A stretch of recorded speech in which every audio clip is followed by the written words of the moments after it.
Maraming mga Filipino ang natuwa dahil ilang mga favorite celebrities nila ang binigyan ng parangal ng BIR para sa kanilang Top Celebrity Taxpayers of 2024. Binigyan nga ng recognition sina Vice Ganda, Julia Barreto, Catherine Bernardo at marami pang iba. Ayon sa isang simpleng mensahe ni Vice Ganda, nagbigay siya ng encouragement na magbayad ng maayos ang mga taxpayers katulad nilang mga celebrities. Mensahe niya, tama pong magbayad ng buwis, obligado tayong magbayad ng buwis. Dapat natin gawin yon at pagkatapos natin magbayad ng buwis, karapatan din nating obligahin ang hahawak ng buwis na binabayaran natin. Hindi madali kung paano natin kinita ang ipambabayad natin ng buwis. Tayo ay may karapatang magtanong, saan ang binabayaran nating buwis? Maraming salamat sa pagkilala sa akin bilang top taxpayer ng BIR Quezon City for 2024. Obligasyon nating magbayad ng buwis at obligasyon din nating itanong kung saan napupunta ito. Maraming salamat po dito sa pagkilala nito.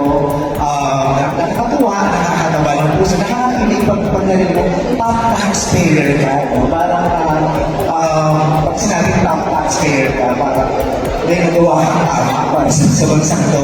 Diba? At mayroon kang naiambag sa bansang ito. Diba? Parang pag top taxpayer, ay, ang saya kasi bilang Pilipino, sumunod ako sa batas. Diba? May nagawa kang tama para sa lipunan natin. Ilang mga photos din ang binahagi ni Vice Ganda sa kanyang Facebook page. Samantala, nag-post naman ang Viva Artist Agency Instagram na kung saan ay pinakita nila ang pagtanggap ni Julia Barreto ng award para sa second highest taxpayer sa Quezon City. Natuwa ang mga netizen dahil si Julia Barreto nga ang pangalawa sa pinakamalaking magbayad ng tax sa Quezon City.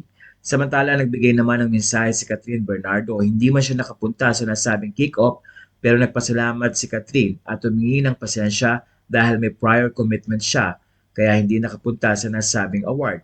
Narito ang naging mensahe ni Catherine. Maraming salamat BIR for recognizing me again as one of the top taxpayers in the media personality group. Sadly, I won't be able to join po the tax campaign kick-off today due to prior work commitments, but I truly appreciate the recognition. Maraming salamat. As a Filipino, it's a responsibility to pay taxes on time. Even us actors are no exception. Again, maraming salamat BIR and have a great day. Samantala, nagbigay din ng mensahe ang aktres na si Kim Chiu sa natanggap niyang award na ito at pagkilala. Honored to be recognized as one of the top taxpayers in the media industry. As responsible citizens, it's important to understand our tax obligations and how they contribute to nation building. Thank you BIR for this recognition. Let's continue to support a stronger economy together. May this award inspire more individuals and businesses to uphold integrity and responsibility in tax compliance. Together, let's continue working toward a stronger and more prosperous nation. Thank you and mabuhay ang lahat ng mga Filipino. Nagbigay din ng mensahe si Dingdong Dantes na isa rin sa nakatanggap ng parangal mula sa BIR. Malapit na ang April 15, filing of taxes. Bilang mamamayan, siguraduhin natin maayos at tama ang pagbabayad ng buwis dahil dito nanggagaling ang pondo para sa mga serbisyong pampubliko.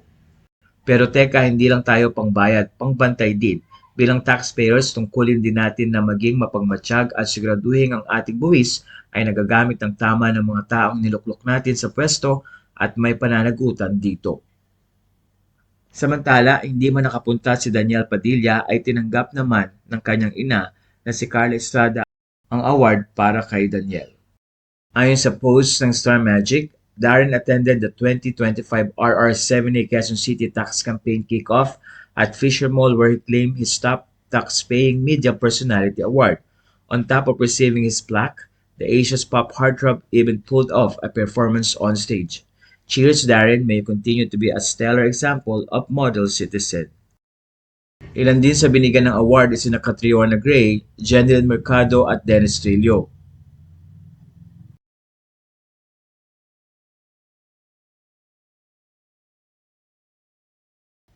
Sa post naman ni Romeo June Lumagi Jr., ipinakita niya ang ilan sa mga photos ng mga artistang nabigyan ng nasabing award. Ayon sa kanya, Regional Tax Campaign Kickoff Region 7A Quezon City, hindi magpapahuli ang Revenue Region 7A RR number 7A Quezon City sa kanilang Regional Tax Campaign Kickoff.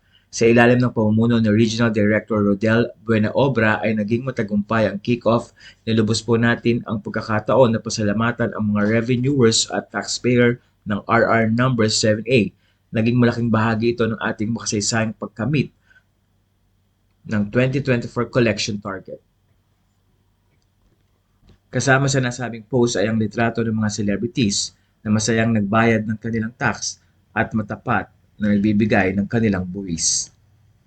Ayon sa mga fans, magandang makita na nagiging magandang example ang mga artistang ito at pagpapatunay ang pagiging tapat lalo na sa pagbabayad ng buwis sa ating bansa.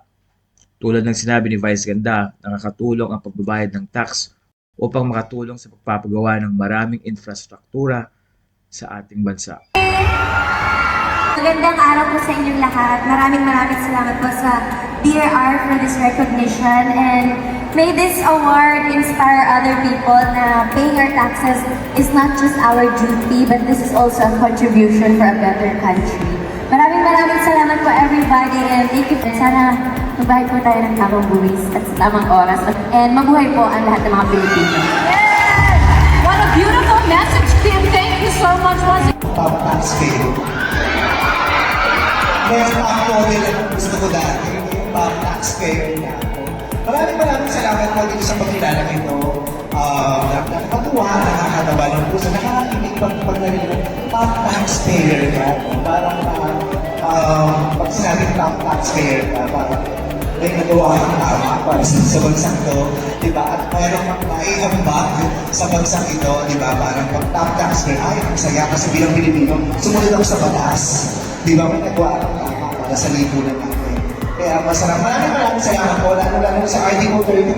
Maraming salamat po sa pag-guide sa akin at sa team ko kung paano namin matutugunan yung aking obligasyon sa buwis. Maraming salamat BIR for recognizing me again as one of the top taxpayers in the Media Personality Group. Sadly, I won't be able to join po the tax campaign kick-off today due to prior work commitments, but I truly appreciate the recognition. Maraming salamat. As a Filipino, it's a responsibility to pay taxes on time. Even us actors are no exception. Again, maraming salamat BIR and have a great day.